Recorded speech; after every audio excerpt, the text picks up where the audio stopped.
So hello friends, welcome back to my channel. आज मैं आपके साथ शेयर करूंगी न्यूली ब्राइड मेकअप लुक।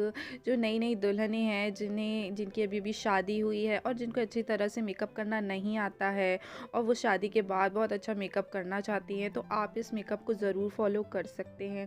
मैंने बहुत ही ईजी वे में ये मेकअप को क्रिएट किया है और प्रोडक्ट भी मैंने बहुत ही कम यूज़ किया है। मुश्किल से 5 से 6 प्रोडक्ट से मैंने ये पूरे मेकअप को डन किया है। तो मैंने स्किन केयर जो है वो अच्छी तरह से कर लिया था। इसके बाद मैंने अप्लाई किया है मॉइस्चराइज़र। मॉइस्चराइज़र अप्लाई करना बहुत इम्पॉर्टेंट होता है, क्योंकि इससे हमारी जो स्किन है वो अच्छी हाइड्रेट हो जाती है। जो मेकअप है वो बहुत ही स्मूथ क्रिएट होता है, कुछ पैची नहीं पड़ता है। इसलिए से आप कुछ लगाएं ना लगाएं, लेकिन मॉइस्चराइज़र को ज़रूर लगाएं। उसके बाद फिर मैंने प्राइमर अप्लाई किया है, लैक्मे का ब्लर प्राइमर। ये प्राइमर भी मेरा मोस्ट फेवरेट प्राइमर है, क्योंकि इससे जो हमारे पोर्स है वो बहुत अच्छी तरह से मिनिमाइज़ हो जाते हैं। तो अगर आप परचेज़ भी करना चाहते हैं तो इस प्राइमर को कर सकते हैं। और अगर आपके पास प्राइमर नहीं है तो आप एलोवेरा जेल का भी यूज़ कर सकते हैं। उससे भी हमारी जो मेकअप बेस है वो अच्छा क्रिएट होता है। इसके बाद जो मैंने कलर करेक्शन के लिए यूज़ किया है, लिपस्टिक का यूज़ किया है। कोई मैंने कलर करेक्शन के लिए नया या फिर कोई अलग से प्रोडक्ट यूज़ नहीं किया है। मैंने इसलिए ये क्रिएट किया है क्योंकि अगर आपके पास ज़्यादा प्रोडक्ट नहीं है और जो आपके पास अवेलेबल है, आप उससे भी एक अच्छा खासा मेकअप क्रिएट कर सकते हैं। इसलिए से मैंने बहुत ही कम चीज़ों से इस लुक को क्रिएट करने की कोशिश की है। तो मैंने लिपस्टिक से अपने जो भी मेरे अंडर आई और मेरे माउथ एरिया के अराउंड जो भी डार्क सर्कल है मैंने उसे कवर कर लिया है। इसके बाद फिर मैंने किसी भी कंसीलर का यूज़ नहीं किया है। अगर आपके पास है तो आप कंसीलर का यूज़ कर सकते हैं, और अगर नहीं है तो आप फाउंडेशन से को ही कंसीलर की तरह यूज़ कर सकते हैं।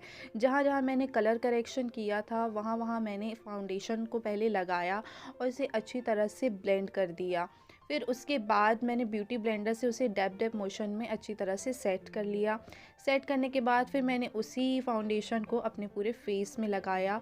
और अपने नेक एरिया को कभी भी अवॉइड मत कीजिएगा, क्योंकि क्या होता है कि हम फेस का मेकअप तो बहुत अच्छी तरह से कर लेते हैं, लेकिन जब अपने नेक को देखते हैं तो वो बिल्कुल अलग ही दिखता है, तो वो बहुत ही बेकार लगता है। तो अपने नेक को भी अच्छी तरह से कवर कर लीजिएगा।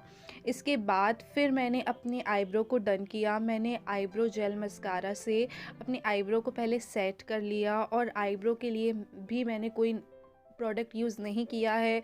मैंने एक आई शेडो पैलेट ली है, उसी में से ब्लैक और ब्राउन कलर को मिक्स किया है और उससे अपनी आईब्रो को अच्छी तरह से फिल किया है। फिल करने के बाद फिर मैंने मस्कारे की हेल्प से उसे अच्छे से सेट कर लिया है।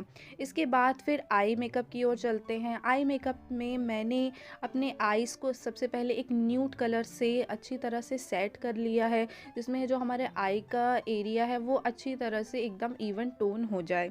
इसके बाद फिर मैंने पाउडर से अपने सारे मेकअप को सेट कर लिया है। और आई मेकअप करने के पहले आप अपने आईज़ के नीचे जो है वो पाउडर को लगा ही लीजिए, क्योंकि क्या होता है इससे जो हमारे आईज़ मेकअप का जो भी फॉल आउट होता है ना, वो हमारे बेस को ख़राब नहीं करता है। तो ये तो आप ज़रूर कर लीजिए। और जो भी हाई पॉइंट्स है वहाँ पे मैंने सिर्फ पाउडर को लगाया है, क्योंकि मैंने कंसीलर का यूज़ नहीं किया है।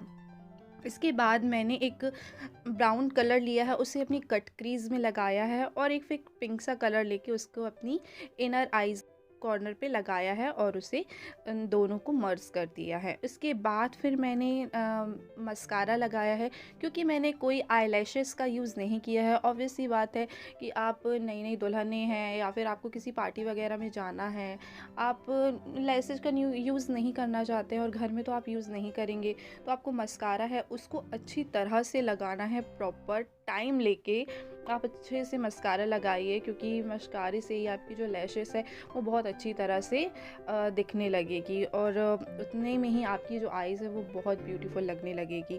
तो फिर मैंने मस्कारे को अच्छी तरह से लगाने के बाद फिर मैंने आई शेडो लिया है और उसे अपनी वाटर लाइन पे भी लगा लिया है। और ये करना बहुत ज़रूरी है। आप किसी भी मैचिंग का आई शेडो लगाए, आप उसी कलर का आई शेडो लेके अपनी वाटर लाइन पे ज़रूर लगा लीजिए। इसके बाद मैंने लाइनर के लिए किसी लाइनर का यूज़ नहीं किया है। उसी आई शेडो पैलेट से मैंने ब्राउन और ब्लैक कलर को मिक्स किया है और अपनी आईलाइनर की जगह पे लगाया है और काजल अगर आप लगाना चाहते हैं तो लगा सकते हैं। मैंने काजल के लिए भी सिर्फ़ और सिर्फ इसी का यूज़ किया है।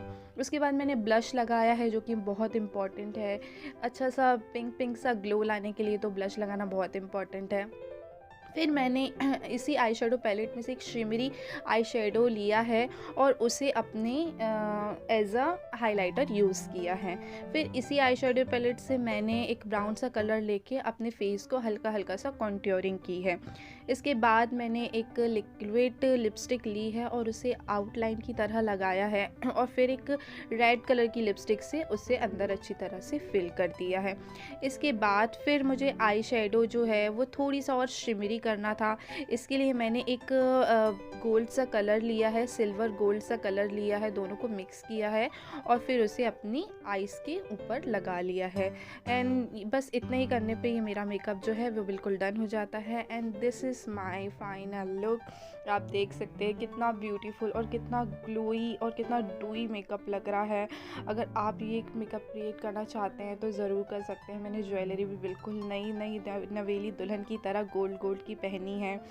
तो अगर आपको ये मेरा मेकअप पसंद आया तो प्लीज़ वीडियो को लाइक करना, सब्सक्राइब करना और बेल आइकन को दबाना आप बिल्कुल भी मत भूलना मेरी लेटेस्ट वीडियो की अपडेट के लिए। तो मिलती हूँ मैं आपसे नेक्स्ट वीडियो में किसी नए रिव्यू और किसी नए मेकअप